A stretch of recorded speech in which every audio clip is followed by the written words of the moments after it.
இன்னொரு வருத்தம் எனக்கு இருக்கு.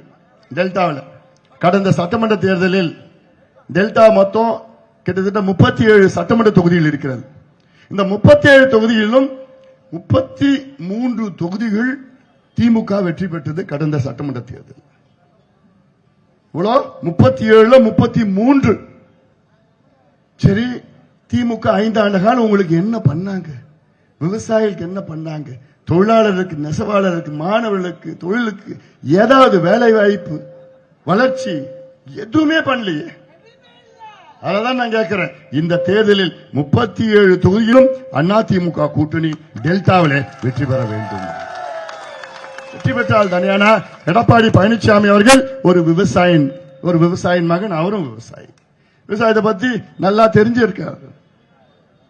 இந்த மண்டலம் காவிரி டெல்டாவை பாதுகாக்கப்பட்ட வேளாண் மண்டலமாக அறிவித்தவர், சட்டத்தை கொண்டு வந்தவர் எடப்பாடி பழனிசாமி அவர்கள். அதை அறிவிக்க செய்தது இந்த அன்புமணி ராமதாஸ்.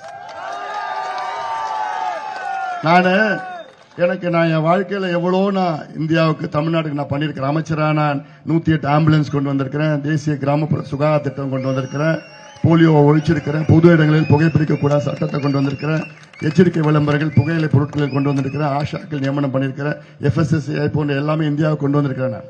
ஆனால் எனக்கு எல்லாத்தையும் விட எனக்கு ஒண்ணு நான் செஞ்சதுன்னா நான் இல்ல, அதை முதல் இந்த பெயரை காவிரி டெல்டாவை பாதுகாக்கப்பட்ட வேளாண் மண்டலம் என்ற பெயர் சொன்னதே இந்த அன்புமணி ராமதாஸ் தான்.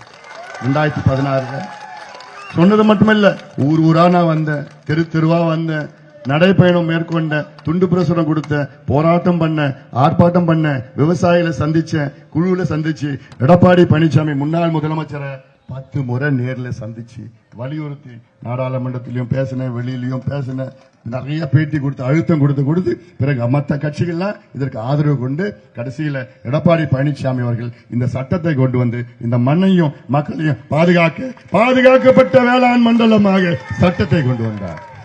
இது எவ்வளவு சந்தோஷம் தெரியுமா எனக்கு. நான் தொடங்கின ஒரு திட்டம், பேர் சொன்னது, இதை அடுத்தடுத்தா இன்னைக்கு சட்டம் இல்லைன்னா அப்படி வரலன்னு வச்சுக்கலாம், இந்த மண்ணையும் மக்களையும் நாசம் பண்ணி சுரண்டி நாசப்படுத்திட்டு இருப்பாங்க.